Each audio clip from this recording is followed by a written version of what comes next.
అపోస్తలుడైన పౌలు గలతీలకు వ్రాసిన పత్రిక మొదటి అధ్యాయము. మనుష్యుల మూలముగానైనను ఏ మనుష్యుని వలననైనను కాక యేసుక్రీస్తు వలనను ఆయనను మృతులలో నుండి లేపిన తండ్రి అయిన దేవుని వలనను అపోస్తలుడుగా నియమింపబడిన పౌలను నేనును నాతో కూడనున్న సహోదరులందరూ గలతీయలోనున్న సంఘములకు శుభమని చెప్పి వ్రాయునది. తండ్రి అయిన దేవుని నుండి మన ప్రభువైన యేసుక్రీస్తు నుండి మీకు కృపయు సమాధానమును కలుగునుగాక. మన తండ్రి అయిన దేవుని చిత్త ప్రకారము క్రీస్తు మనలను ప్రస్తుతపు దుష్టకాలంలో నుండి విమోచింపవలెనని మన పాపముల నిమిత్తము తన్ను తాను అప్పగించుకొనెను.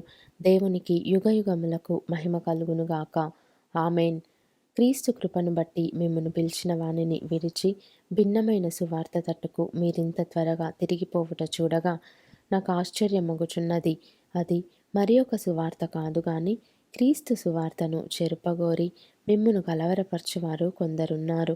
మేము మీకు ప్రకటించిన సువార్తగాక మరి ఒక సువార్తను మేమైనను పరలోకం నుండి వచ్చిన ఒక దూత అయినను మీకు ప్రకటించిన ఎడల అతడు శాపగ్రస్తుడవునుగాక. మేము ఇదివరకు చెప్పిన ప్రకారం ఎప్పుడును మరలా చెప్పుచున్నాము. మీరు అంగీకరించిన సువార్తగాక మరి ఒకటి ఎవడైనను మీకు ప్రకటించిన ఎడల వాడు శాపగ్రస్తుడవునుగాక. ఇప్పుడు నేను మనుషుల దయను సంపాదించుకొన జూచుచున్నానా, దేవుని దయను సంపాదించుకొన జూచుచున్నానా? నేను మనుష్యులను సంతోషపెట్టగోరుచున్నానా? నేనిప్పటికీ మనుష్యులను సంతోషపెట్టువాడనైతే క్రీస్తు దాసుడను కాకయే పోవుదును. సహోదరులారా, నేను ప్రకటించిన సువార్త మనుష్యుని యోచన ప్రకారమైనది కాదని మీకు తెలియజెప్పుచున్నాను. మనుష్యుని వలన దానిని నేను పొందలేదు, నాకెవడును దాన్ని బోధింపను లేదు గాని యేసుక్రీస్తు బయలుపరచుట వలననే అది నాకు లభించినది. పూర్వమందు యూద మతస్థుడనై ఉన్నప్పుడు నేను దేవుని సంఘమును అపరిమితముగా హింసించి నాశనము చేయుచు నా పితరుల పారంపర్యాచారమందు విశేషాసక్తి గలవాడనై నా స్వజాతీయులలో నా సమాన వయస్కులైన అనేకుల కంటే యూదుల మతములో ఆధిక్యత నొందితినని నా నడవడిని గూర్చి మీరు వింటిరి.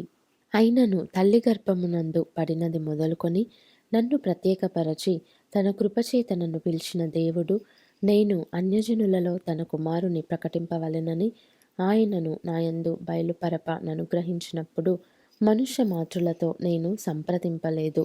నాకంటే ముందుగా అపోస్తలులైన వారి యొద్దకు యెరూషలేమునకైనను వెళ్ళను లేదు గాని వెంటనే అరేబియా దేశంలోనికి వెళ్ళి తిని పిమ్మట దమస్కు పట్టణమునకు తిరిగి వచ్చి తిని అటుపైని 3 సంవత్సరములైన తరువాత కేఫాను పరిచయము చేసుకొనవలెనని యెరూషలేమునకు వచ్చి అతనితో కూడా 15 దినములుంటిని.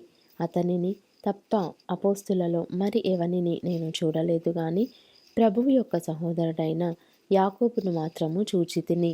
నేను మీకు వ్రాయుచున్న ఈ సంగతుల విషయమై ఇదిగో దేవుని ఎదుట నేను అబద్ధమాడుటలేదు. పిమ్మట సిరియా కిలికియా ప్రాంతములలోనికి వచ్చి తిని క్రీస్తునందున్న యూదయ సంఘముల వారికి నా ముఖ పరిచయము లేకుండెను గాని మునుపు మనలను హింసపెట్టినవాడు తాను పూర్వమందు పాడు చేయుచు వచ్చిన మతమును ప్రకటించుచున్నాడను సంగతి మాత్రమే విని వారు నన్ను బట్టి దేవుని మహిమపర్చిరి.